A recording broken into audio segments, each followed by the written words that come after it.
and there could be assured health and safety, but also the rising cost of goods, nor commit all sorts of.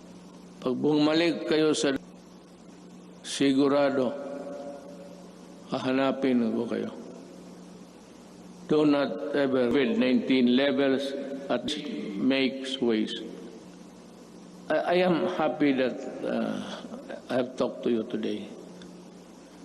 You know, on time, China and the rest, for those who open up and those who do not follow the protocols of at least the World Health Organization, they are suffering. And they have at least 140 deaths. And America, kukulang sila lahat. No nation on earth was really prepared for that kind of wala man yung will not gamble with the lives and health of the people. Certainly no one would want to end Filipino, especially with the same fervor interest. As a government worker and malasakit within each and every one of us, we are being tested as a people and as a nation. Worse times loom ahead.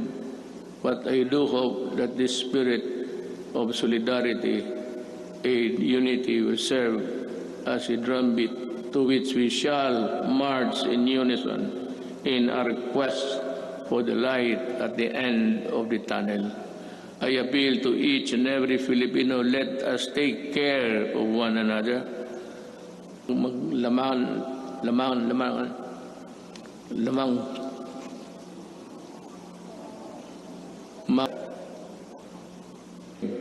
Let us share our blessing. The woes that weigh heavily on our shoulders may bend our back, but they shall not bend or break our spirit. Pagkakaisa shall rise.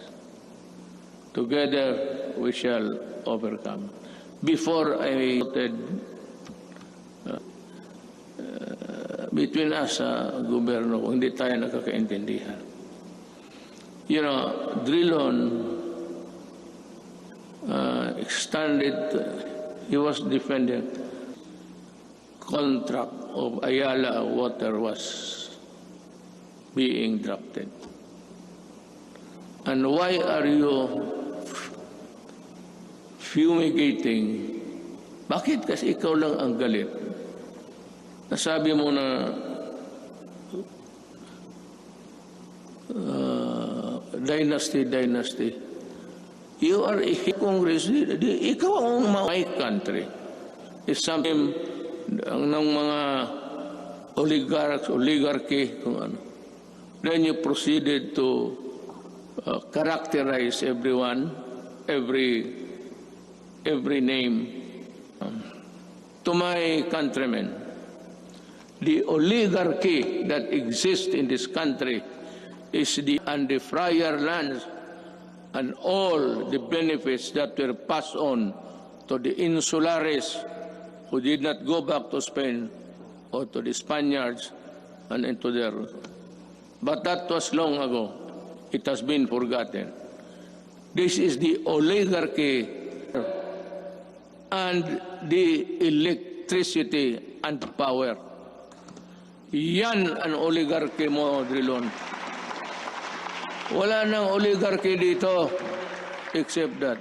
Because I would insist 90s was big. Yan ang mahirap sa. You do not protect the oligarchs here. You are the one. Ikaw lang mag-isa. And we do not even know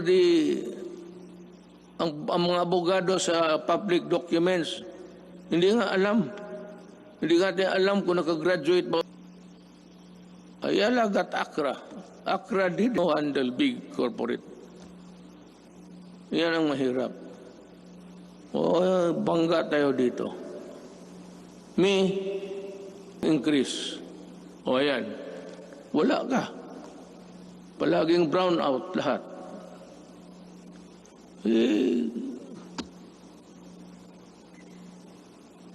I'm sorry, but I have to say this to you. I do not like it. It's not the time for it. But since it is the time, and the right of the people to be heard, tayo na naman ang tao magsano. Hinawakan ninyo yung tubig, pati electricity. Yun ang oligarchy. Kaya ako sinabi ko noong kumpanya, corruption is not here. Yung mga customs, maliit yan. Providential. Dumating yung panahon na hindi ko hiningi. Then I saw the contract. Yung choice, the transmission lines, whatever. Government gets it first before anybody.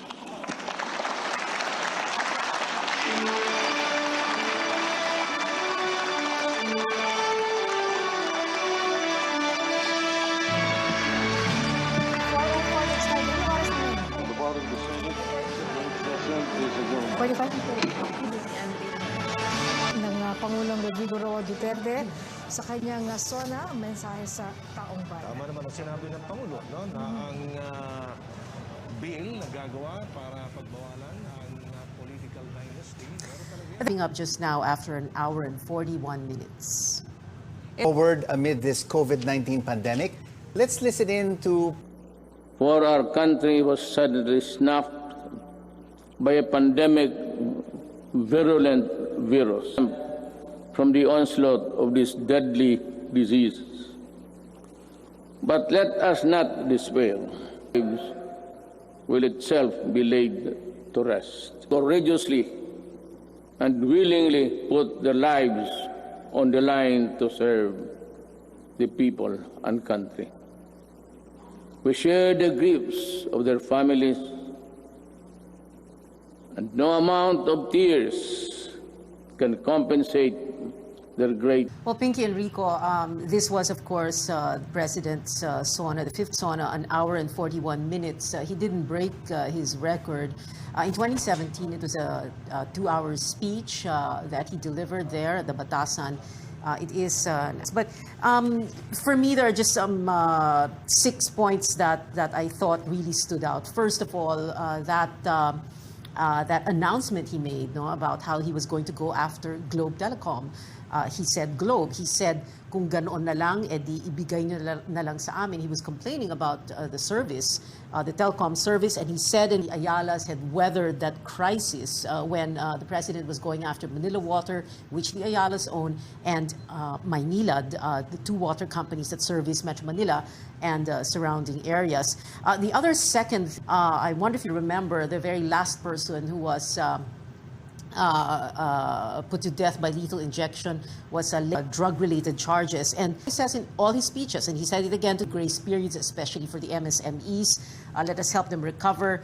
We need your help to avoid a collapse. The fourth point, but he said now that unless there is a vaccine, access by the Philippines, by the country for vaccines would not fall on deaf ears. The other one, the fifth point that I think really stood out was, well, this came out early in the speech. He went after an opposition senator, Frank Drilon, which he usually does because of the quote-unquote franchise. So what was interesting was more than an hour after he talked about this at the start of his speech, he goes back to this about 10 to 15 minutes before he ends the speech, and he talks again about Senator Drilon and asks Senator Drilon if he was part of ACRA. That's one of the country's leading law firms, which the president said helped draft that Manila water contract. So bumabalik na naman siya doon sa yung ikinagagalit niyang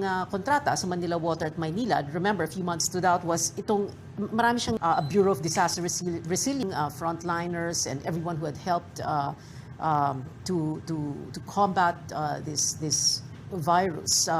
So for me, these are the things that stood out.